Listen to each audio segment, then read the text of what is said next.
It's another day. We still working. It's DJ Larry Love, and we checking in from the Bean Town to the A Town, man. Let them know who we talking to, brother. Introduce yourself to the world, bro. Junior Mass, man, Boston, Massachusetts, man. Choo-choo. I like that, man. Bean Town to the A Town, man. So, Come on, man. Y'all working, man. Shout out to Jay Renzo, man, down from Philly. Y'all just flew in last night too. You know What that. I'm saying? What you did last night, man? Man, listen, we went to go to this spot called, what was it called? Sweet Lounge or something like that? Sweet Fridays. Big Ticket was out there? Is Big Ticket still on Fridays?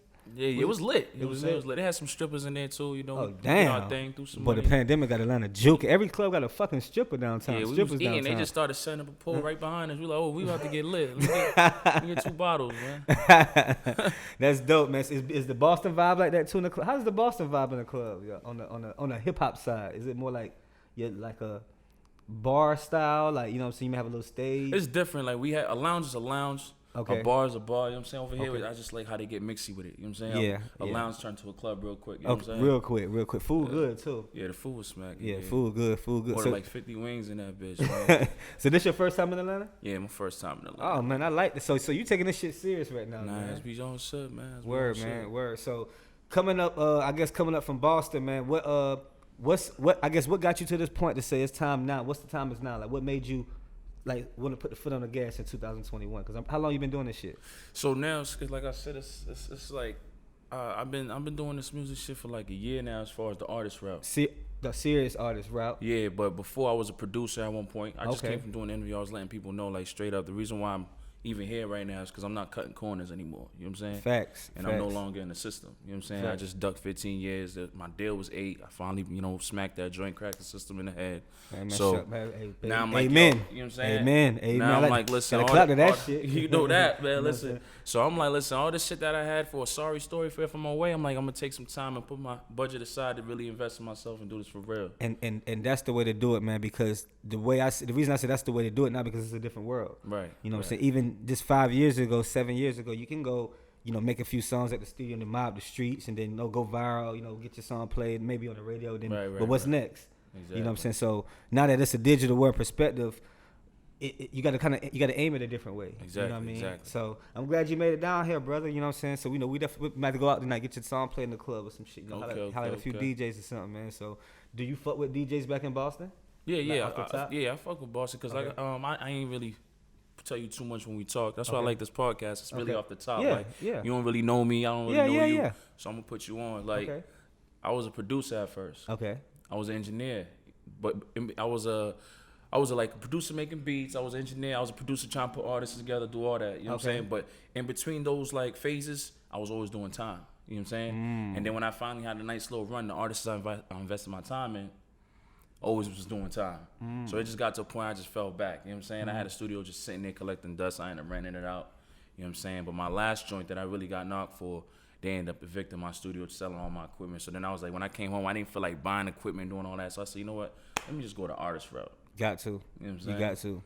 got to. And that was probably your from hearing that Will Crick story. That probably was your calling in it. Yeah, You know, yeah. because now you got a story to tell. Yeah, definitely should have been went this Right. route. I ain't gonna hold you, because I knew what it took. You know what I'm saying? Me trying to manage artists or produce artists together and shit like that, I felt like I had the vision for them, but they didn't see the vision. You feel what I'm saying? And sometimes sometimes people can't live through the words that you see. Exactly. You know what I mean? And exactly. I think from hearing it without even talking a lot, something you just didn't want to be the limelight. Exactly. It sounds like you just didn't want to be the foreman. You ain't want to be the runner. Exactly, You know what I mean? You want to be the breadwinner, not the runner. You ain't want to be like the person. You want to be the person in the background to make sure the artist is doing what you expect, being a producer / finding the good talent. But maybe it's time for you to for your story to tell. I was also cutting corners too, because as a producer I wasn't, but I seen people as an artist in Boston doing their thing in my city. So I seen how they was putting real money into themselves. So I'm like, yo, if I'm gonna get into that, I can't cut corners. So my budget wasn't that right. Okay. So after investing the money into the studio, I'm like, I can't even go the artist route. I'd rather just stick to what I know, which is I'm a musician. So I was like, I'd rather make beats. Right. You know what I'm saying? Ain't nothing wrong with that. I think you got to be people got to know that you're accessible. Exactly. That's another thing. If people feel like you're not welcoming, they can't see. It ain't about what you want. It's about where you're going. It's about touching. It's like running for mayor. Exactly. You got to shake hands. You got to go over there. You got to politic with them niggas. Like it's just about when people know that you're accessible. Right. It makes you more welcoming. It makes people want to go and find out more about you. Yeah. Because when you sit in that corner and you act all like a conservative person or a conservative artist, it's just like it's nothing wrong with being a conservative artist, but it's just like you got to plan your timing. You know what Yeah, I'm you saying? gotta map it out. And it's not wrong with it because everybody got a rollout plan and all that type of shit. But them conservative artists, you gotta open mind yourself, because once you got a place like a Instagram or a Right. TikTok, it could be any given moment where somebody got your shit on camera. Next thing you know, somebody going to Shazam and listen to the shit. Like, it's so many Technology ways, you know definitely what I mean? played a big part Right. in my You know what I'm career saying? right now. I'm Right. not gonna hold you. Like, it's ways that artists, these niggas getting paid every 3 months. You know what I'm Yeah, saying? Every 3 yeah. months from content. You know what I mean? It's a whole way of getting money now, because you can't do shows for real. I mean, you can go do your club appearances, but you ain't doing no Live Nation shows. Yeah. You know what I'm saying? Do you plan on being one of those artists to go out and do you do that now? Do they do like, I don't know what Boston kind of. Well, I'm in the process of mapping shit out with Okay. people, but Boston right now is kind of really like real top notch shut down as far as doing shows and opening up and shit like that. So slowly, but yeah. everybody who's working is really kind of like coming up this way. You know what I'm saying? Trying to Coming find down. something. I They keep don't really I keep care. forgetting shit. I keep forgetting shit on Atlanta's just so wide open that you can't do this in a lot of places. Me, I personally, my getaway is New York and Miami. I try to go that route. So I yeah. got some stuff lined up. Like, they sent me a couple emails for some shows in New York, but I'm like, listen, so I really map out and lock some stuff in. Yeah. You know what I'm saying? Because I feel like, not to Yeah. knock any other artists, but I don't really want to do a talent show. I feel like I did what I needed to do, invested in myself enough Yeah. to open up for a major artist. So I'm just like waiting till that opportunity presents itself. But You know that, what I'm saying? that opportunity come with this type of groundwork right here. Exactly. You know what I'm saying? Yeah. And also, you a nigga that did time, so I know you said it's been times that you had to write shit. This shit is written. Like, you had time to sit down and think about how you want to do this shit. Exactly. You know what I'm saying? Exactly. I think people that go, when you got to sit down and do a little time, you got a little time to kind of, not to say that you can't plan and stuff like, but there's so much going on in distractions that when you in that fucking box of that can, like, this is how I want to. You can write down. This Yeah, is how, from a different strategy, and not to say that's an advance, but it's just a different. You got a different mindset coming out. Definitely. You know what I mean? It's more calculated. Because from doing regular time to being locked up in the hole, you still in that motherfucker You still for in that 24 motherfucker. hours. Right. You know what I'm saying? Right. I just actually dropped a single too called 24 Hours. You know what I'm saying? And the concept behind that is we all got the same 24 hours, all hate on me. You know what I'm saying? That's what we pushing right now. Yeah, I'm pushing 24 hours, trap love. And you know, You everybody sent me like 24 hours. Yeah. Shot it. Yeah. Now I remember. Yeah, you sent me that like a 2 months ago, about a month ago. Yeah, Jay Renzo sent me that. He met. Can I say your manager? I don't know. What's the situation? Nah, he has his own management team. This is the partnership. This is So so pretty much I like how he handled his services. So I say, you know what, I want you to get on board, and I'm pretty much, as we go, we making things happen. You know what I'm saying? And let's say, and that's a good. When do you feel? And I'm glad you said that like that, because me personally, I feel like artists need that in their career, but it's about when do they feel they need that in their career. So I started doing, like, Instagram is powerful. You throw a band on Instagram, that's powerful. That's you powerful reach out as to a fuck. lot of motherfuckers. So Yeah. he ended up sliding in my DM from a sponsor page, and I had him on, a lot of motherfuckers talking good shit. But when we got up and we sat down and we ate and we kicked it, you know what I'm saying? He was like, yo, telling me how he was working for a distribution company, and there was just certain stuff where he just felt like, I'm not gonna say he knocked what they was doing, but he was like, "This is not my type of workflow. Right. And I don't want to leave these people in these terms and conditions." Right. So when I said, "So how do you work in artist interest?" What he told me, I was sold. You know what I'm saying? Versus what people try to sell to me on the DM. So Right. And then at that point too, I was doing too much. Right. With just everything I'm playing the role. Like, the role I was trying to play with artists back then when I was coming up as a producer and the manager and all that stuff. I was playing that role within myself, everything, like directing, producing, doing everything by myself. Right. I'm like, yo, it's about time I give myself some time to really relax and let the next person research and do all that extra shit and bring it to the table. And I could just be a yes man or no man at that point. You know what I'm saying? And you really creating a team at that point, a point guard, shooting guard, smart forward. Like, you creating positions. Exactly. You know what I'm saying? So you don't have to be the point guard. You don't have to be the 1 through the 5. Exactly. You know what I'm saying? So Exactly. when you create those positions, it can let you do whatever position you want to play. You know, Exactly. you choose to be the point guard or the center. Exactly. You know what I mean? And I like that. You know what I'm saying? I actually like that. I do it all, but it just feels good to just show up and do one thing sometimes. Yeah. You know what I mean? Yeah, hell Like, yeah. instead of putting a video shoot together, I want to just show up and shoot it. You know what I'm saying? Right. Before I was the one going to book the cars, I was the one booking the models and all that. So I'm like, yo, listen, I got to give somebody these roles.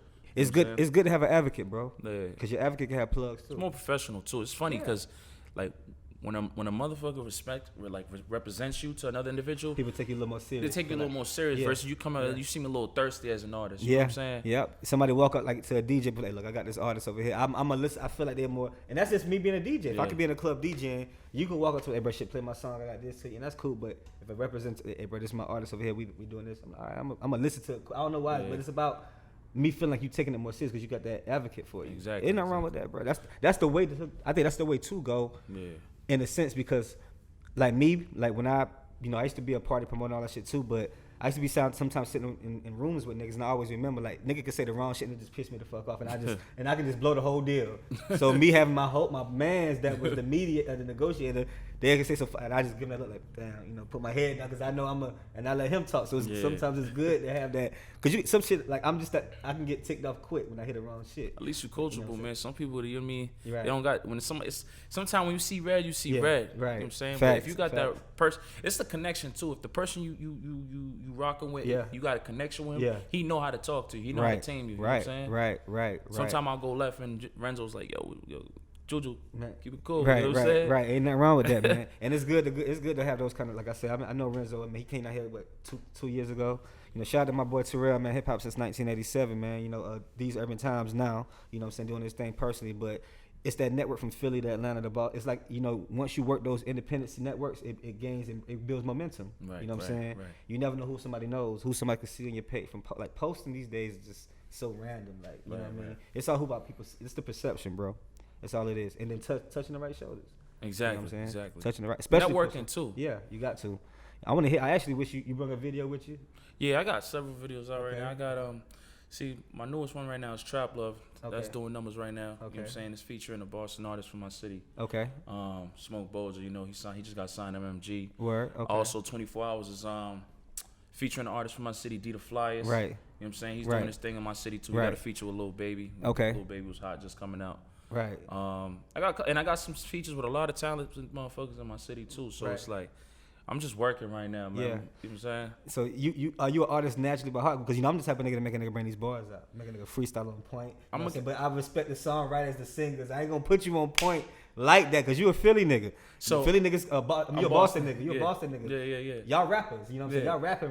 You know what I mean? So no, but I'm gonna keep it a stack. Like I'm a musician, you know what I'm saying? So it's like this. It's like this. I do everything, but I'm not gonna come off like I'm a battle rapper or I'm a freestyler. Like I had to do it on my podcast in my city. He's like, yo, bro, you come to my show, you gonna have to rap. I'm like, yo, that's crazy. I was about to drop like a freestyle type record because I got like 2 freestyle type records. I was about to drop a third one, and I'm like, yo, you know what? I got you. I'm gonna do something for you. You know what I'm saying? But I do melodizing, I do rap, I mix and master the whole shit. You think about your shit before you come off. I'm really pretty much putting out art versus trying to like put on a reputation like versus graffiti. I'm better than you know what I'm saying? Art versus graffiti. Yeah, I got you. Graffiti, you ain't just freestyle. Art, you gotta, you know, that's a good. Exactly, I like that. Exactly. I like that. And I like to ask because when I hear a nigga come from Atlanta, we don't, you know, Atlanta's not built off of freestyling type of artists neither. Yeah. So you know when niggas come from different, especially New York, we gotta hit up, you know. But now we're gonna get into the video. We're gonna incorporate the video, actually his music video, into the end of this interview. Right. We're gonna kind of tie it in, make sure YouTube put it the right way so we can go into the new what's going on, man. Got you. So but the influences, you know, what influenced you though? What influenced you to get to this? Because you come from the producer line artist. Is it the Pharrells? Is it the Timbos? Is it the? Because those niggas was artists too. You know yeah. I'm gonna be honest. It's weird, you know, being a street nigga, you know, coming from bullshit, you know, coming up on robberies, larceny, and then now being damn near successful in how I feel is where my career is at so far, and now dealing with corny street shit. It's like you would be surprised. I like the John Legends, the Kanyes, you know, like you said, Pharrell, you know what I'm saying? But I don't know too much about them. I just remember they worked ethic. And I'm like, yo, I think that their work ethic is the way it is because they're musicians, low key. Right. You know what I'm saying? Right. I didn't really touch much on this because you don't know me, but being a youngin', you know, growing up in the preteens, whatever, I grew up in church. Okay. You know what I'm saying? Thanks. So my father was really stressing that lifestyle on me, but he didn't fuck with the lifestyle as I was coming up. You just had this. Was you sitting in the choir? Or was you sitting on the front row in the church, or you was in the back row? I was a musician. So you was in the choir. So you was playing the. I was playing the drums. Okay. So pretty much, every Sunday. I come when I want, I leave when I want. Okay, right. But you was there every Sunday though. I was there every Sunday because it was like, you know. Like, my father wasn't a pastor, but he was, like, one of those main guys in there. So he would always be like, yo, listen, the church is dry. Come play, you know what I'm saying? So he's a musician himself. So one thing about the street nigga that go to church, sometimes that teach you organization in life. Discipline. And discipline. Yeah. That's the best way. You could be sitting at, like, I went to church when I was younger, but, of course, when I got older, I ain't had to go every Sunday. Right. But that's the same thing. Like, I remember going to church and, like, damn, like, not to say that, like, it taught you, like, discipline, teach you how to, like, how you move at a certain time when you get around certain people, how to carry yourself, and how you can go back to your environment and be you, like, because that's all. I mean, think about the black church. Right. Everybody, not to say everybody going there to fake it, but when they go back to their environment after they leave church, they regular person. But when you go to that church on a Sunday, you better know how to act accordingly when you in there amongst that sermon. You know. Exactly. So I grew up in a Haitian church, so I wasn't really tuned in. Okay. It's like I didn't even really want to be there. Like, it's like I love the music. Okay. And if I can incorporate like some R&B type beats inside of there, or just I hear something on the radio that could be as commercial as hell in there, I'll go for it. But once I got older, and my life was going, taking little turns and roller coasters, I started going to black churches like you mentioned, and I was just like, yo, all right, this is kind of a peace of mind. I like the message, it's discipline. Yeah. It's just sometimes it's like at first I thought people used to force God on you, you know what I'm saying? Facts. Force Jesus on you and all especially that. when you was younger. But going in randomly when I want and whenever I feel, people with family and friends and holidays and shit like that, I realized like, oh, this is actually like a message, it's a peace of mind. You know what I'm saying? You feel a little different walking out of there and you get to start the month right. You know what I'm saying? Facts. You know what I'm saying? I know exactly what you're saying, man. It's all about that energy. You get that good energy, absolutely. Man. But to answer your question, as a musician, it derived me to target certain artists in the industry right now where it's like they got the same work ethic as me, because as a musician, it's kind of like a cheat code. Your work ethic's way different. You just want to keep going. Yeah. You just want to keep making that creative control. Yeah, you love. I love music. Yeah. Like my man, like I was kicking it with Tez last night. We was freestyling a track and putting it together and this and that. He's all right. Started yawning. I'm still awake. Because music just does that to me. I'll be tired as fuck. You start playing music, I'm up. It's in you, not on you, brother. Yeah. That shit got to be in you. It got to be in you. You know what I'm saying? Speaking of that, I'm going to have to find out some studios. I'm going to have to pull up, man. Yeah, I told Renzo, listen, man, hit up your man. I'm trying to lay this down tomorrow, man. That's hard. But nah, man, so I like to also, before we leave, you know what I'm saying? I know you heard me earlier. I like to know, you got to influence the people that was in a different place when you was in a different place. You know, they're going to see this interview. They may Google this shit. They, watch it 10 times. What can you tell those same people? Youngers, niggas that was sitting down when you were sitting down. What can you tell them that you can promise them when they see this interview, I said this in my last interview. I'll say it again. Okay. Like pretty much like, if you feel like you're talented, take the time, to invest into yourself. Knowledge is everything. You know what I'm saying? And don't cut corners. So instead of just like I made a great example in my last interview. Instead of like just picking up a random beat for $20 and just hiring any bullshit cameraman for whatever you could afford, you know what I'm saying? And you got a hot record that people is telling you is hot, that doesn't mean you need to drop it. And then when you do it, I feel like what you should do is take the time to really like put the project together as professional as you can, like a good engineer, mix and master and all that. And then put a budget aside slowly but surely to where you feel it's comfortable to afford the real directors, the real cameramans, the real drip. You know what I mean? Put 1 or 2 models in there, and then do what you got to do. Because there's no need to rush a project. And if you're talented, you can just keep going off of when you drop 3-4 solid projects in a year. That's a better resume to dropping 20 bullshit projects and people's not even giving it the time of the day. That's real. So I feel like you shouldn't cut corners in your career, man. That's real. You got rollout. That's where the rollout plans make sense. That's where you brainstorm the ideas. I love where you coming from. Like I said, you've been. I feel like you've been around this shit for a minute too. Yeah. So, you know what I mean? Yeah, I've been around it for a minute, man. You know what I'm saying? I've seen artists be up at one point, and then after like 4 or 5 video shoots, they're like trying to cut corners with me, and I'm like, bro, you didn't have to do those videos. You know what I'm saying? You could have had those 6 songs in the bank, and then once the budget's where it needs to be, now you're able to shoot videos back to back with high quality and all that. But you was trying to chase the career, versus letting the career versus make the career. Exactly. Right. You know what I'm saying? It's the perception, bro. This is what people see on Instagram, Twitter. Yeah. They don't really get that shit. They ain't really. Oh yeah, he could do it. I could do it too. Fuck it. That's all it is, man. That's all it is. This shit got to be really in you. You know what I'm saying? I've seen it for years, my damn self. You know what I'm saying? So definitely Live Hip Hop Deli. It's DJ Larry Love. Before we got, give me your Instagram again, brother. Junior_Mass. So I was about to say Juju. I didn't want to call you Juju. Nah, it's Junior. Nah, Juju's. I got several names back home, but they like when I come in like Juju. Yeah, you know that's what I was about to say. Juju. I didn't want to call you Juju, bro. Yeah. So it's JUNIOR_MASS. Junior Mass. Junior Mass. I like that. Make sure y'all go find it. And what's the project we pushing right now? So the project I'm pushing right now is Trap Love in 24 Hours. Definitely tap in. You know what I'm saying? If you tap into the freestyles and all the ratchet music I got too, you'll fuck with it. I always got that slogan, I'm in your hood, pussy. You know what I'm saying? Speaking of ratchet, do you keep up with a couple current events that's going on in the rap game? I ain't gonna lie to you. All right, so coming up, people be like, yo, you didn't hear that track? You didn't watch that movie? Like, I just be so into my zone because I'm an artist, but I'm also like an entrepreneur too. I'm just doing the most, but I like hearing music, and I I'm a social media head, so Right. I'll do see certain shit. You watch Coming to America? Did you watch Coming to America? See, that's probably one of those things where you like, yeah, you didn't watch that? Nah, I didn't. Bro. I'm just. Did you? Okay, so we can't talk about Coming to America. So did you hear in the news about the breakup? Did anybody hear about the Quavo? Yeah, I heard about that. So yeah. how do you? Okay, good. I'm glad I just bring that shit up. I don't like to publicly talk about love and emotions because we get it, nigga. You know what I'm saying? Yeah. But me being a DJ coming from the north, I fuck with you, Quavo. You know, say shout out to the Migos and all that. But nigga, you already knew what it was before you got with the scenario, brother. Like I feel like you already knew what it was. You know what I'm saying? In a situation Yeah, like man. that, I wouldn't put too much input other than saying like being that big and being that far into the career where it's like people know your business off rip anyway. Anyway, You know what I'm saying? I feel like what's understood doesn't even need to be said. right. Do you want to? Would you take an industry female to that status? Like, would you? I don't know if you got a wife or a girlfriend or anything at home. I don't want to get nobody mad and shit. Mm-hmm. But would you take if your main thing was to that status of a sweetie right now? Would you take her at that point, or it got to be before y'all met, before y'all was fame, before the fame? Like, well, would you take a female before the fame or? Nah, if like you had I a was choice, I was you know telling what my man before I got on the flight, he was dealing with some bullshit. I was like, yo, pretty much like, and I was giving an example off my other mans because I got one of my peoples back home. Okay. It's crazy. He put his female into a fucked up lifestyle, and that's wifey for him because he's willing to accept it. He know what he's dealing with. But when you find a shorty and as you go, she's starting to pop up with different shit and different swag and want to do this and that. It's like that's kind of hard for a man because you as a nigga don't want to keep nagging your bitch. So now you like, damn. Do I sound insecure or she might feel you small, make you feel small, belittle you? Facts. But if you come into the game fresh, you know what I'm saying, and you run into a shorty and she was already on that type of shit and you was ready to accept that from that jump and that point forward, It got to be what it got to be. it got to be what it got to be. Yeah, I mean, it's yeah, like you know what it yeah, was, you know what I'm saying? Yeah. But motherfuckers nowadays can accept that off rip. Yeah, facts. You know what I'm saying? Facts. It's a different type of woman these days in the game. But boy, social media makes it They the different. new niggas though.